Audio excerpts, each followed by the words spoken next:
He was surprised by the punishment, and at the same time also felt like he was being treated like a puppy. She laughingly said that indeed he was her puppy. He smiled creepily and jumped at her while saying that as he was a puppy, he would bite her. However, Dong unknowingly kicked him away with all her might. Yoo-hoo went flying and got smashed into the wall. She quickly helped him to get up and apologized too.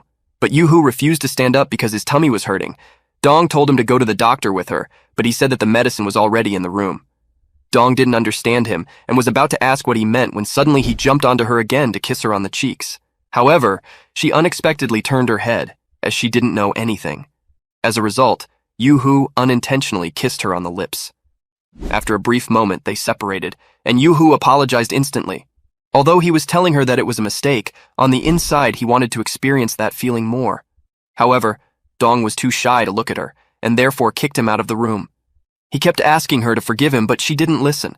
However, after she was left alone, she also unleashed her true emotions and was craving for that feeling. Meanwhile, Yoo-hoo was standing outside but wasn't sad, because he knew that Dong kicked him out because she was shy, not angry.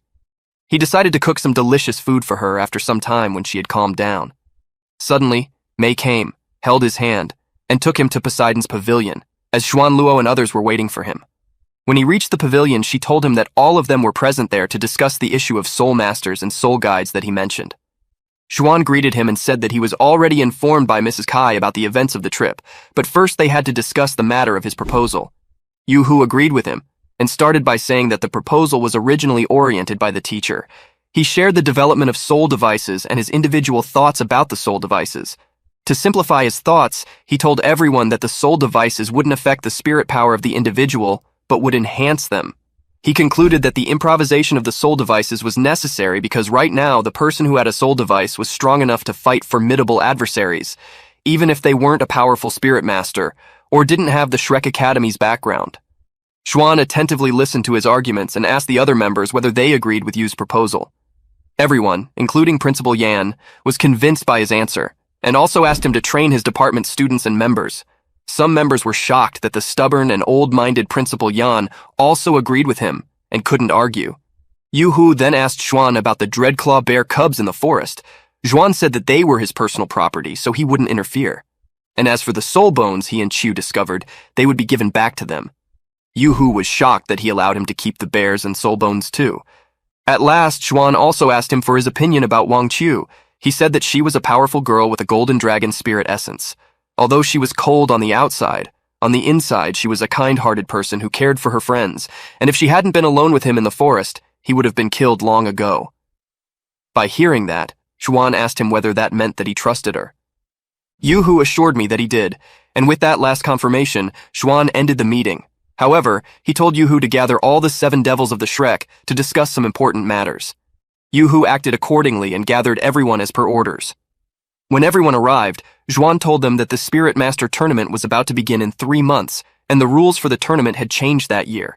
He added that the upcoming tournament was not just between the schools, but different sects. BEI added that the difficulty would also increase due to the increase in the numbers of participants. Xuan agreed that he was right, but also asked them whether they wanted to take advantage of the change in rules, as all of them were from the Tang sect. They were shocked to hear that and asked him whether he would allow them to participate on behalf of Tang sect instead of the academy. He cleared their doubts that he would allow them to choose for themselves, and as far as the academy was concerned, there were many devils to fill their places. As participating from the Tang sect was equivalent to sending 2 teams from the Shrek Academy, the idea seemed interesting to them.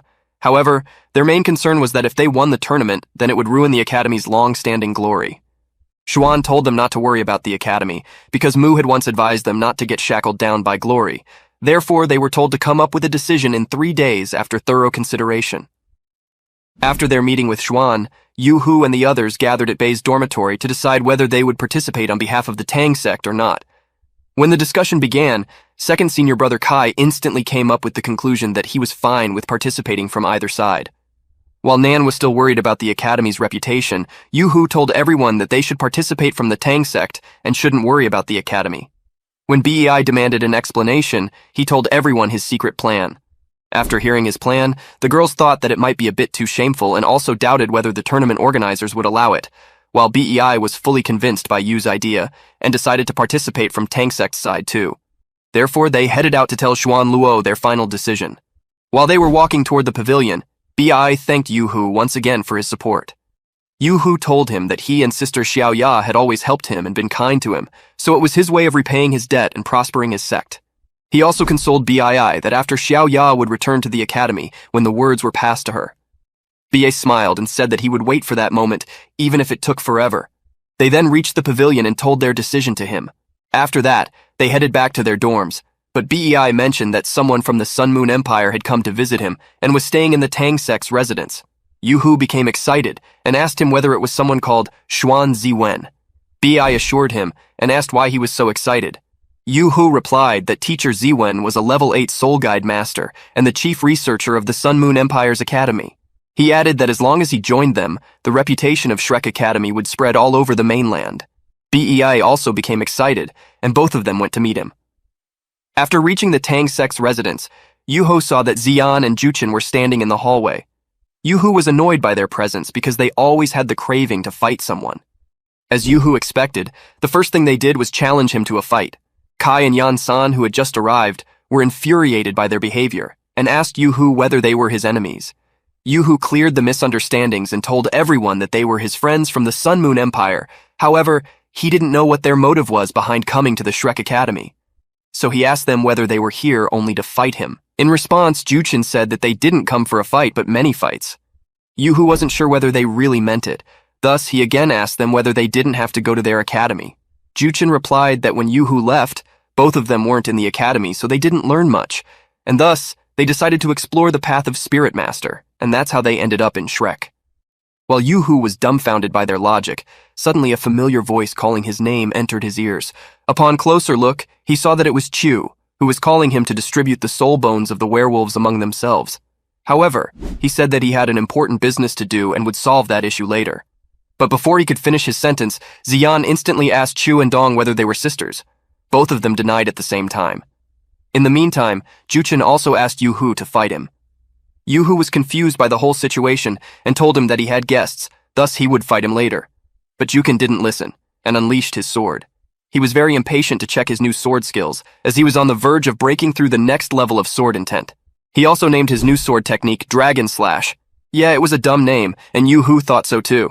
When Yu-Hu was left with no choices and was pressured by both Chu and Juchen, he decided to lure them both into a fight. He executed his plan by asking Chu whether she believed that someone would name his technique just after his spirit essence. That line acted as the spark and made Chu extremely furious. For some reason she found it despicable. Therefore she stepped forward and challenged Xian instead. Bi and the others knew that Yu-Hu had manipulated both of them, but they also thought that it was for the good. As a result, Juchen accepted Chu's challenge, and they unleashed their spirit techniques. When Juchen saw Chu's golden aura, he immediately realized that she wasn't just an ordinary girl. Chu gathered her spiritual energy for a moment, and then charged toward Juchen.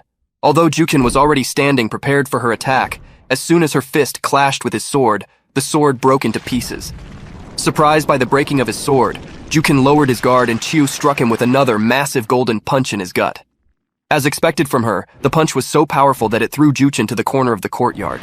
Juchen and Xian were completely dumbstruck by her strength as she broke Juchen's sword in just one punch, who was known to be one of the best sword users back in the Sun Moon Academy.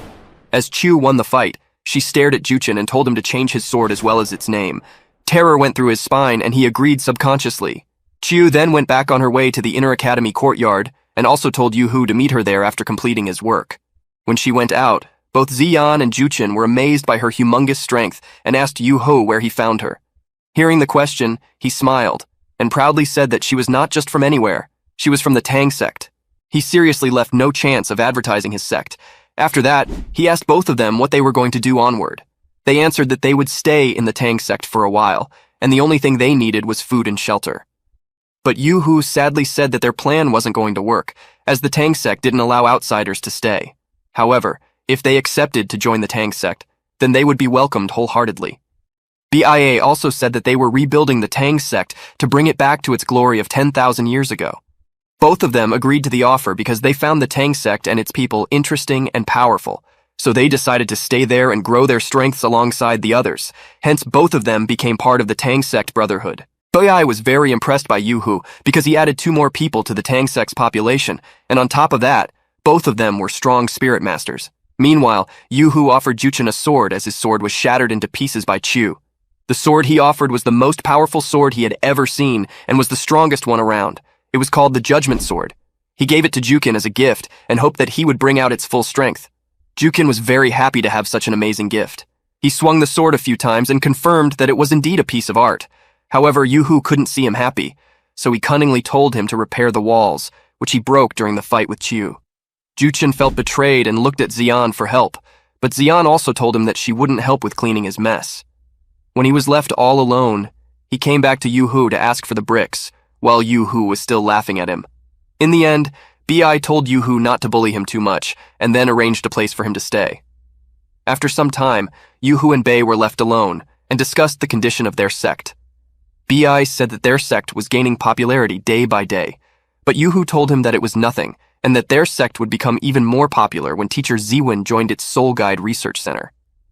Meanwhile, there was someone looking inside through the windows of the Soul Guide laboratory while everyone else was working inside. And that certain someone was none other than teacher Ziwen himself. He had been outside, waiting for many days because the researchers wouldn't let him in. They told him that he wasn't an official member of the Tang sect. However, after pressuring them for days, they finally let him in. He immediately started working on his research to confirm his ideas. In the meantime, Yu, Bai, and Ziwen were watching him all the time. When they saw that he finally got in, they didn't want to disturb him, so they headed back without disturbing him. While they were heading back, Yu-Hu advised Ba to give all the materials he brought back with himself to teacher Ziwen and use the money to purchase all the metals that were needed. He added that he would meet with teacher Ziwen later at night to find out what he needed. Ba agreed and acted accordingly. Seeing him put a great toll on his newly added comrades, Dong told him that he was squeezing the work out of them, and she felt like they had made the wrong choice by befriending Yu. However, Yu-Hu explained that whether he asked them or not, they would have joined him anyway, and that he was doing what was best for them. After that, Yu-Hu and Dong told everyone that they were to pick up the gift that they had prepared for their sect. After a while, they came back with a box containing the 2 bear cubs that Yu-Hu had rescued in the forest. Seeing the cute bears, every girl's attention was shifted toward them.